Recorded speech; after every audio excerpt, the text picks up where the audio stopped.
जंगल का राजा शेर सिंह अब बूढ़ा हो चुका था, इसलिए वो चाहता था उसके जीते जी किसी ज्ञानी को जंगल का राजा बना दे। इसी वजह से राजा शेर सिंह ने सभी जंगलवासियों को अपने दरबार में बुलाया था। देखो भाइयों, अब मैं बूढ़ा हो चुका हूँ और राजा का कर्तव्य निभाने में असमर्थ हूँ। इसीलिए मैं चाहता हूँ कि राजगद्दी अब किसी ज्ञानी के हाथ में सौंप देनी चाहिए। इसलिए जो भी प्राणी राजा बनना चाहता है उसे बल और बुद्धि की परीक्षा देनी होगी। जो भी प्राणी इस मेरी परीक्षा में पास होगा वही जंगल का अगला नया राजा होगा। शेर सिंह का यह संदेश जंगल में आग की तरह फैल गया। जंगल के हर गली मोहल्ले में सभी प्राणी यही बात कर रहे थे। भेड़िया भाई, आप राजा बन जाइए ना।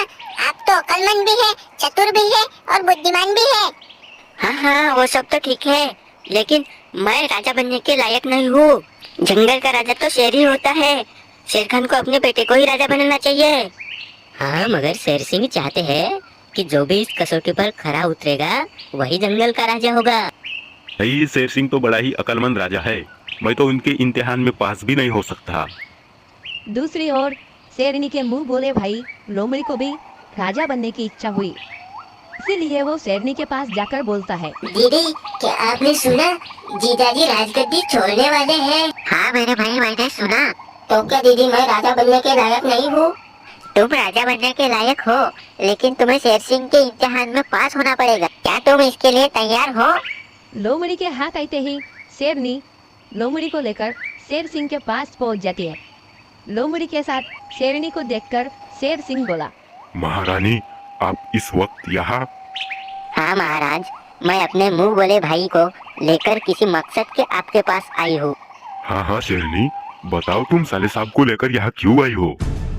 मैं चाहती हूँ कि आप इसे राजा बना दीजिए।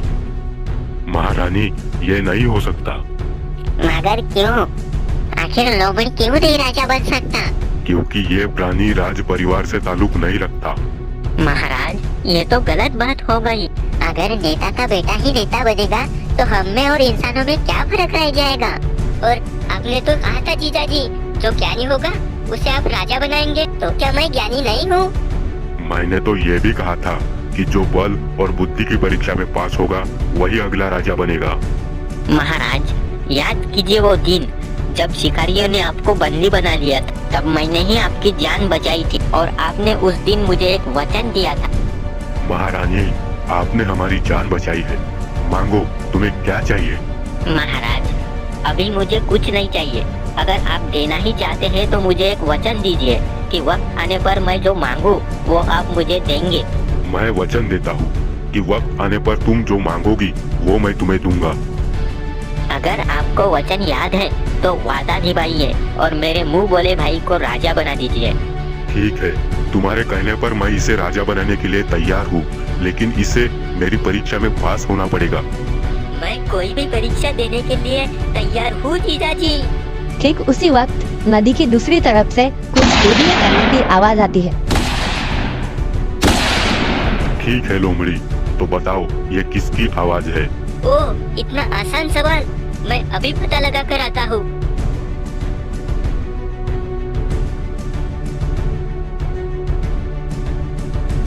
लोमड़ी दौड़ता हुआ नदी की ओर जाता है।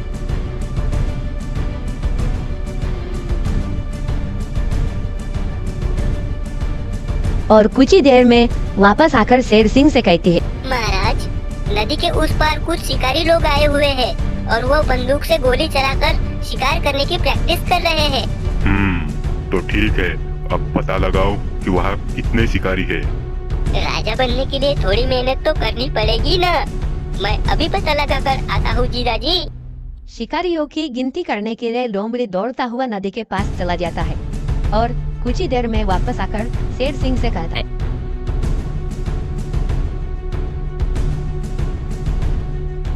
महाराज, वो 12 लोग हैं। अच्छा, तो वो 12 शिकारी है, लेकिन उनके हाथों में कितनी बंदूकें हैं ये बताओ।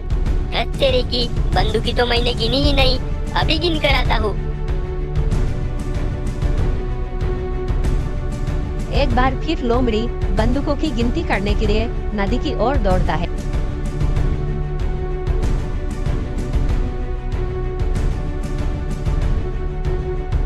और कुछ ही देर में लोमड़ी बंदूकों की गिनती करके शेर सिंह के पास आता है और शेर सिंह से कहता है, महाराज, सबके हाथ में बंदूकें हैं। मेरा मतलब है कि उनके पास कुल मिलाकर 12 बंदूकें हैं। तो अब पता लगाओ कि वो लोग कहाँ से आए हैं। जाओ। महाराज की आज्ञा पाकर लोमड़ी फिर से दौड़ता हुआ नदी की ओर जाता है।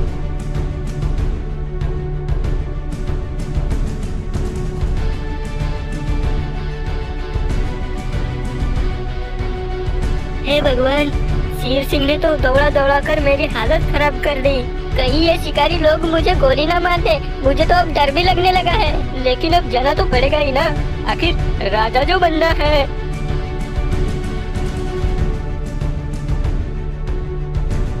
फिर कुछ ही देर में लोमड़ी शेर सिंह के पास आकर शेर सिंह से कहती है, महाराज, वो उत्तर दिशा की ओर से आए हैं। और वो कहाँ जा रहे हैं, ये पता किया कि नहीं? शेर सिंह के सवालों से परेशान होकर लोमड़ी बोला, दीदी, ये मुझे राजा नहीं बनाना चाहते हैं, इसलिए देखो ना, मुझे ऊट पटांग सवाले पूछकर मेरी फिरकी ले रहे हैं। तू रो मत मेरे भाई, मैं अभी इनकी खबर लेती हूँ। क्यों जी, आप इसे राजा नहीं बनाना चाहते, इसलिए ऊट पटांग प्रश्न कर रहे हो? आप ऐसा क्यों कर रहे हो? ठीक उसी वक्त शेर सिंह का बेटा वहाँ पर पहुँच गया। उसे देखकर बंदर बोला, महाराज, सबको मौका मिलना चाहिए। हम सभी जानवर ऐसा चाहते हैं कि युवराज को भी एक मौका मिलना चाहिए। हाँ हाँ राजन, युवराज को भी अपनी क्षमता दिखाने का मौका मिलना चाहिए। देखो साथियों, मैं चाहता हूँ कि जंगल का राजा वीर, पराक्रमी और ज्ञानी होना चाहिए। अगर युवराज राजा बनना चाहते हैं तो उन्हें भी इम्तिहान देना पड़ेगा। क्या इसके लिए युवराज तैयार है? हाँ, मैं तैयार हूँ पिताजी। युवराज के हाँ कहते ही जंगल के सभी प्राणी खुश हो जाते हैं। तभी नदी के उस ओर से कुछ बोलियों की आवाज आ रही है। ठीक है युवराज, क्या तुम्हें ये आवाज सुनाई दे रही है? अगर राजा बनना है तो पता लगाओ ये आवाज किस चीज की है। ठीक है पापा, जो आज्ञा। शेर सिंह के आज्ञा का पालन करते हुए युवराज नदी की ओर चल पड़े हैं।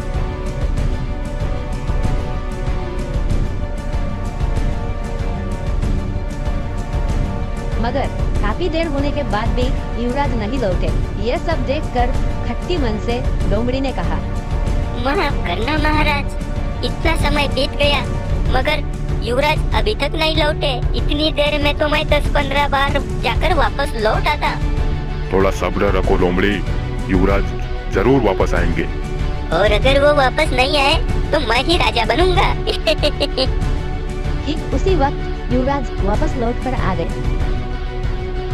महाराज की जय हो। महाराज, नदी के उस पार 12 शिकारी अपनी अपनी बंदूकें लेकर शिकार की प्रैक्टिस कर रहे हैं। कुल मिलाकर उनके पास 12 बंदूकें हैं और सारे शिकारी उत्तर की ओर से आए हैं। और आज रात हमारे जंगल में वो शिकार करने के लिए आने वाले थे, मगर मैंने अपनी जान पर खेल के उन्हें गुमराह करके दूसरे जंगल छोड़ आया।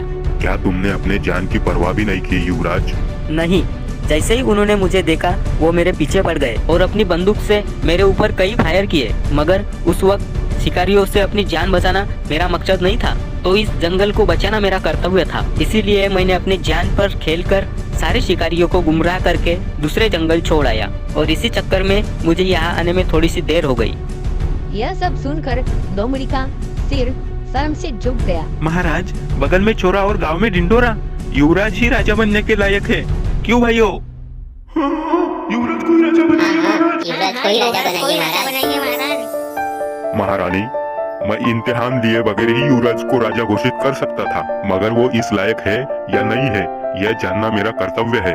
इसलिए मैंने आम जानवर की तरह युवराज का भी इम्तिहान लिया और नतीजा तुम्हारे सामने है। तुम्हारा मुंह बोला भाई हमारे इम्तिहान में फेल हो चुका है। अब तुम ही बताओ, मुझे जंगल का राजा किसे घोषित कर देना चाहिए? शेरनी के राय देने से पहले ही लोमड़ी बोल पड़ा, महाराज, मैं राजा बनने की लालच में यह भूल गया था कि शेर ही जंगल का राजा होता है। इसीलिए आप युवराज को ही राजा घोषित कीजिए, यह मेरी आपसे विनती है। फिर शेर सिंह युवराज को राजा घोषित कर देते हैं। घोषणा होते ही सभी जानवर खुशी से झूम उठते हैं और एक साथ सभी बोल उठते हैं, युवराज सिंह जिंदाबाद। शेर सिंह जिंदाबाद, युवराज सिंह जिंदाबाद, युवराज की जय हो।